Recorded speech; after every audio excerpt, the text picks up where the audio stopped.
क्या कहते हैं, इस पिछले पिछले आपका जो 5 साल का कार्यकाल रहा उसमें आप लोगों ने बहुत बड़े काम किए। 370 अभी सीएए की हम लोग बात कर रहे थे, एक यूनिफॉर्म सिविल कोड की भी बात हुई है और इसको आपने जो है उत्तराखंड के गवर्नमेंट के उसके माध्यम से शुरुआत भी की है। तो क्या अगले 5 साल में ये एक बड़ा मुद्दा रहेगा भारतीय जनता पार्टी का? आपके मैनिफेस्टो आपने कहा कि अभी आप नहीं बता सकते, मगर आप राहुल जी, यूसीसी लोकभोग्य भाषा में कॉमन सिविल कोड, ये आज से हमारा मुद्दा नहीं है जी, 1950 से हमारा मुद्दा है। इसके लिए मेरी पार्टी ने आंदोलन किया है, जनसंघ था तब से करा है और हम इससे हट नहीं सकते हैं। हम मानते हैं कि पंथ निरपेक्ष देश में सभी के लिए एक कानून होना चाहिए, इसमें किसी से कोई मतभेद, और हम इस बात को जनता के सामने मुखरता के साथ रखेंगे। उत्तराखंड सरकार यूसीसी लेकर आई है और इस यूसीसी पर इसकी अब सोशल, लीगल, जुडिशियल सभी प्रकार की स्क्रूटिनी होगी और उसके बाद में कोई एक कॉमन मत भी बनेगा देश का। परंतु यूसीसी भारतीय जनता पार्टी का देश की जनता को वादा है, हिंदू हो, मुस्लिम हो, सिख हो, ईसाई हो, बौद्ध हो, ये सभी ने एक कानून से जीना चाहिए। धार्मिक स्वतंत्रता में कोई दखल नहीं करनी चाहिए। लग्न की पद्धति क्या हो, अपने अपने धर्म के हिसाब से हो, परंतु कानून एक होना चाहिए। ये हमारे संविधान निर्माताओं ने तय की हुई बात है, ये कोई भारतीय जनता पार्टी का एजेंडा नहीं है।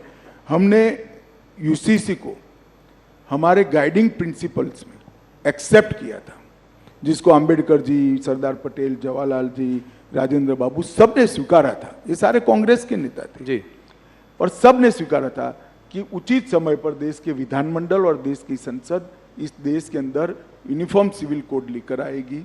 एक आदर्श हमारे सामने रखा था, जो पूरी करने की दिशा में भारतीय जनता पार्टी की उत्तराखंड सरकार ने, हमारे मुख्यमंत्री धामी जी ने इसको आगे बढ़ाया। डीएमके ने आज जो है अपने मैनिफेस्टो में कहा है कि अगर वो सरकार, उनकी सरकार आती है इंडिया अलायंस की, तो इन सबको रिपील करेगी, सीएए को रिपील करेगी। किसने कहा है? डीएमके। डीएमके कहाँ पावर में आनी है भाई जी, डीएमके का सवाल ही नहीं है, वो तो इसीलिए ऐसा। ऑपोजिशन पार्टीज का कहना है कि क्या मुसलमानों को शरिया और हदीस के हिसाब से रहने का हक नहीं है? देखिए, ये भी एक प्रकार की भ्रांति है। शरिया और हदीस के हिसाब से 1937 से नहीं रह रहा है इस देश का मुसलमान। 1937 अंग्रेजों ने जब मुस्लिम पर्सनल लॉ बनाया तो उसमें क्रिमिनल एलिमेंट क्यों निकाल दिया भाई? फिर तो चोरी करने वाले के हाथ काट दो, बलात्कार करने वालों को रोड पर पत्थर मारकर मार दो। कोई मुसलमान सेविंग्स अकाउंट नहीं खोल सकता, सूद नहीं ले सकता, लोन नहीं ले सकता। शरिया और हदीस से अगर जीना है तो पूरा जीना चाहिए। सिर्फ 4 शादी करने के लिए शरिया और हदीस क्यों आता है? ऐसा नहीं होना चाहिए। ये इस देश का मुसलमान शरिया और हदीस की सारी चीजों से अंग्रेजों के समय से कटा हुआ है जी। और देश ढेर सारे इस्लामिक कंट्रीज भी ये छोड़ चुके हैं। ये कांग्रेस की एपीसमेंट की पॉलिसी है, वोट बैंक की पॉलिसी है। इस देश के माइनॉरिटी इससे बाहर आए, और ये सालों से नहीं है, आज से नहीं है, ऐसा नहीं है, सालों से नहीं है। आज भी सिविल सूट होता है तो देश के संविधान के हिसाब से मुस्लिम भाइयों का सिविल सूट होता है जी। शरिया और हदीस के हिसाब से नहीं होता। काजी के पास कोई नहीं जाता है। तो क्या वो सब राहुल जी लागू करना चाहते हैं?